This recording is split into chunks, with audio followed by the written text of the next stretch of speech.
but can we? It is far better for us to be exploring the origin of primitive dyes than it is to be quietly and relentlessly killing ourselves with negative attitudes. We need an interest. Actually, it is hard to determine what interest is actually important. For like the Rorschach test, the only interest that is important is the one that interests us. Some people feel that they cannot afford to have small interests in a big world. They'll have to, because we are all small people. And we're going to have small interests as long as we're here. And it is very important for us to have interests. And it is not a tribute to life to decline small interests and live with big miseries. And you'd be surprised how a small interest can cure a big misery. The moment dynamic is born in us, we have no longer the time for static. We begin to direct our activity. And it is also interesting, if you want to really be serious about it, the percentage of great discoveries that have changed the course of history that have been made by amateurs. The professional is not the discoverer, because he is in a rut. He is following tradition. He is going along according to the slow, ponderous methods of his subject. It is some perfect stranger with little experience that will find the solution. It's much like the truck that was stuck in a tunnel in New York. And they had all the experts there. The truck was stuck. It was a couple of inches bigger than the tunnel and was in terrible shape. They couldn't move it at all. Then along came someone who had no knowledge of tunnel construction and no knowledge of trucks. He looked the situation out. He said, "Do you ever think of taking the air out of the tires?" That's how they got the truck out of the tunnel. Someone comes along with an idea. And whenever we are interested in anything, we're vulnerable to ideas. Ideas that may be small, but others that may change the course of history. We do not know. But we have no ideas while we're sorry for ourselves. If, therefore, we are willing to break through, supposing we do have a life in which we see a dozen different corrections that should be made in character, just let's not worry about it. Let's learn to play a good game of chess. Let's take some interest, music, art, literature, hobbies, crafts.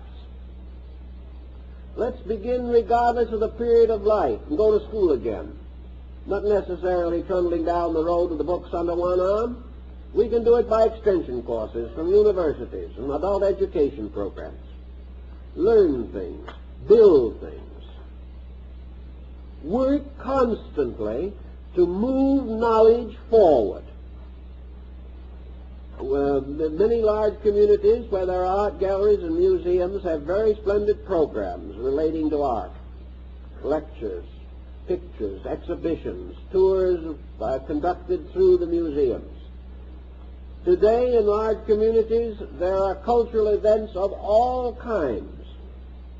The individual who begins to understand the importance of culture suddenly realizes that it is not measured in pennies and dimes, it is measured in peace of soul, in the ability to become adjusted, and to have this adjustment in turn reflect in every performance or action that we indulge, so that as a result of a different internal, we are suddenly better friends, better relatives, and more intelligent babysitters. Whatever it is that we are doing becomes a richer experience only if we are richer people in value. And the tremendous cure for all faults is this enriching of life. Now, some persons also take the attitude that nearly all such avocational activities are expensive. That in order to be cultured, you have to be rich. This is not true. The average person wastes today more in trivia that produce him nothing than it would take him, than it would cost him to plan a very well-balanced purpose program toward personal integration. This is the kind of program that will save you the psychologist's fee to start with. Cut down your medical bills.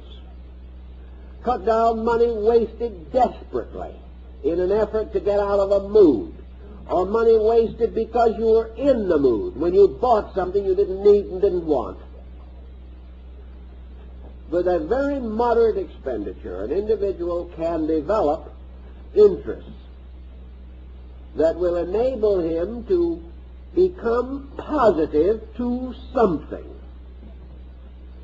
Positive to something that is not personal, and that is very important.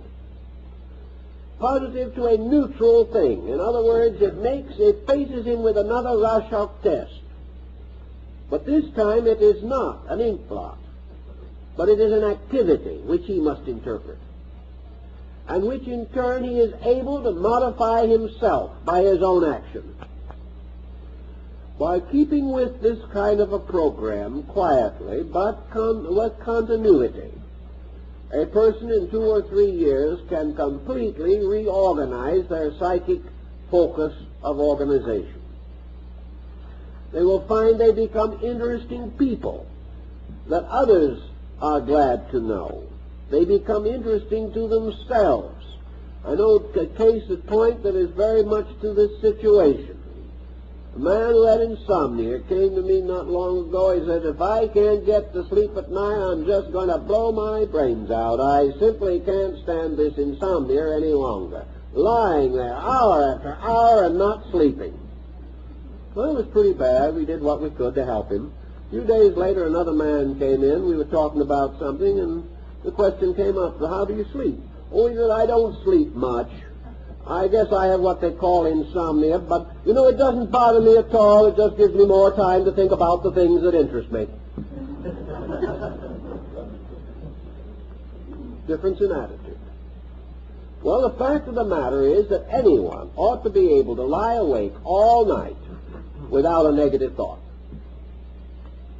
The only reason there's a negative thought is because there's nothing on his mind. If he can use that time to advance a program, think something through that he wants to do, plan for things of the future, remember beautiful or wonderful things that have happened to him, or relive delightful and inspiring experiences, or just simply muse quietly about values and principles that are important. Any individual should be able to do this. But today an individual misses a little sleep and he has to take sedation because he can't live with himself. This is not due to the fact he's going to die for lack of sleep. Nature will never permit this. It's simply that he makes himself sick. The greater part of the disaster of insomnia is not the lying awake. It is the fact that the person uses this period to slowly but resolutely tear down integration, to become so much more psychic over it that it is 100 times worse than the loss of sleep. Everywhere in life it is the same. So we have to work on these attitudes, nourishing them with better food, giving them a diet that is suitable to their needs. Every instinct of fear has within it the same energy that is used for hope and faith. Every criticism uses the same faculties and problems of analysis that can also give us commendation.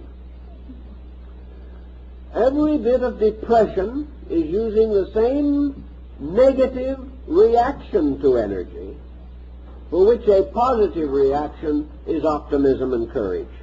There is only one life principle, and we are using it or abusing it all the time. When we use it, it makes us happy. When we abuse it, it makes us miserable. And when we are in habits that are too hard to break and too difficult to head into and just fight them day by day, we have this wonderful opportunity of forgetting about the bad ones and begin building new good ones. Building them slowly and patiently, not frightening ourselves to death or wearing ourselves to death, but building quietly a positive life. And if we will do this, the old negative life will be submerged in it and lost.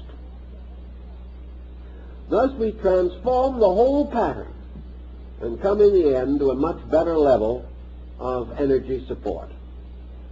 A good pattern is like nutrition, a happy project, something that makes us really enjoy life, is far more valuable to us than vitamins. Very often we use vitamins only to sustain our melancholy. They give us the rich vitality with which to be uncomfortable and unpleasant. Actually, if we are doing things that we love and enjoy and make sense to us, we have our energy. This constant deflation of energy is largely boredom, largely the individual unhappy because life is meaningless. So we supply pills to keep meaningless people going. What is more important is to supply meaning. Then people can keep themselves going. And you can run a good hobby on what you pay for pills these days. So try to get hold of this idea of simply building a new self, a new purpose of self. Using only such good parts of the old as are adaptable, but definitely striving to work out an interest and permitting no one to defeat you. Don't worry about the obstacle. Don't worry about the fact that the first line of interest may not be the final one. Break through anything that will help you to have new insight, new interest, new knowledge, new positive conversation, and new constructive thinking. Then just work with those new patterns. And in time, you will create a new world. And the universe around you will look better. The people you work with will look better. And you will look a lot better when you look in the mirror. There's nothing like reintegration on constructive patterns for psychological facelifting. It will do tremendous things. And we just don't fight these problems anymore. Just build something good. And just let the problems die of neglect. If you will do that, I think you will find it will bring positive and useful and profitable results to yourself and those who you want to make happy or who depend upon you for inspiration and guidance. Time's up, so ask questions.